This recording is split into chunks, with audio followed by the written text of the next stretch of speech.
तो नाज़रीन, वज़ीर-ए-आज़म इमरान खान अपनी मुआशी टीम को शाबाश दे रहे हैं, मगर मुल्की मईशत की आदाद-ओ-शुमार कुछ और ही हैं। मुल्क में बेरोज़गारी और महंगाई बढ़ रही है, अफ़रात-ए-ज़र बुलंद तरीन सतह पर पहुँच गई है, जबकि शरह सूद 13% की बुलंद तरीन सतह पर है। बिजली के नर्ख भी पाकिस्तानी तारीख के महंगे तरीन हैं। इस बारे में मज़ीद बात करेंगे। मुआशी माहिर फ़ारूक सलीम साहब ने हमें ज्वाइन किया है। बहुत शुक्रिया फ़ारूक सलीम साहब आपके वक्त का।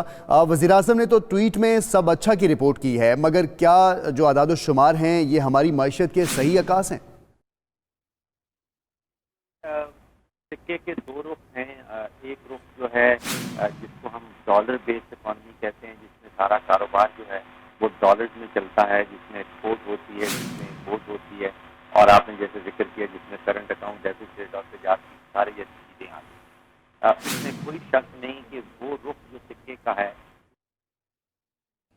फ़ारूक सलीम साहब हमारे साथ मौजूद थे, इनसे एक बार दोबारा रब्ता करेंगे। अपने नाज़रीन को बताएं कि जो आदाद-ओ-शुमार हैं वो बिल्कुल बरअक्स हैं इस बात के जो वज़ीर-ए-आज़म ने ट्वीट किया। वज़ीर-ए-आज़म ये कहते हैं कि पाकिस्तान की मईशत सही समत में गामज़न है, लेकिन मुल्क की मईशत के आदाद-ओ-शुमार कुछ और ही बताते हैं। मुल्क में बेरोज़गारी और महंगाई की बात करें तो दोनों ही बढ़ रहे हैं। अफ़रात-ए-ज़र बुलंद तरीन सतह पर पहुँच गया है। शरह सूद में 13% इजाफ़ा किया गया, जो कि तारीख़ी तौर पर बुलंद तरीन सतह पर है। बिजली के नर्ख की बात करें तो पाकिस्तान तारीख के महंगे तरीन बिजली के नर्ख इस वक्त रखता है। फ़ारूक सलीम साहब से हमारा दोबारा रब्ता बहाल हुआ है।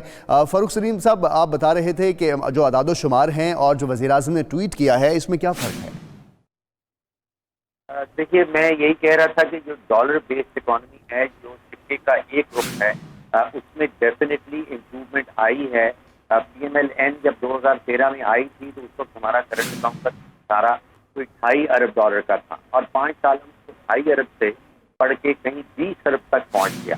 तो पिछले साल भर में उसमें 6 से 7 बिलियन डॉलर की इम्प्रूवमेंट आई है। इसमें कोई शक की बात नहीं। तजारती खसारा नीचे आया है, करंट अकाउंट का खसारा नीचे आया है, लेकिन सिक्के का दूसरा रुख जो है वो पहले रुख से ज़्यादा इम्पोर्टेंट है, कि उसमें हम 21 करोड़ पाकिस्तानी जो हैं वो रहते हैं, और वो है रूपी बेस्ड इकॉनमी, जिसमें आपने जैसे कहा कि एक तो दो बड़े इश्यूज आ रहे हैं। मामला को ज़्यादा पेचीदा नहीं बनाना चाहिए।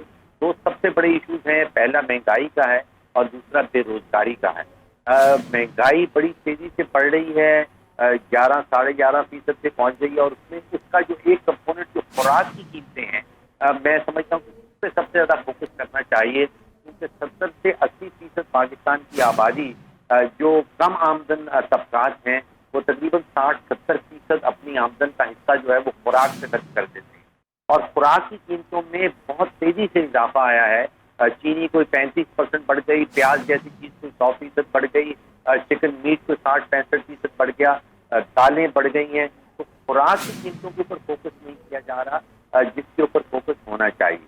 दूसरी तरफ ये हो रहा है कि शरह सूद जितनी तेजी से बढ़ाई गई है, उसका बहुत ही बुरा असर हुआ है पाकिस्तान की स्मॉल एंड मीडियम एंटरप्राइजेज, जो छोटी कंपनी हैं, उनका जो सूद का एलिमेंट है जो बैंकों को वापस करना है, वो तकरीबन डबल हो गया है।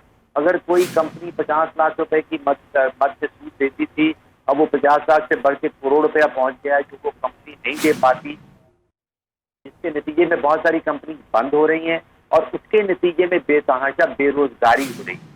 तो दो काम हुकूमत को मैं समझता हूँ करने चाहिए। एक तो किसी तरीके से पाकिस्तानियों की कुव्वत खरीद को बढ़ाना है। जब तक वो बढ़ेगी नहीं तो पाकिस्तानियों का हाल अच्छा नहीं होगा। और दूसरी तरफ शरह सूद को नीचे लेके आना है। जब तक शरह सूद नीचे नहीं आएगी, मईशत सही सिमत से सही पटरी पे चलती नजर नहीं आती।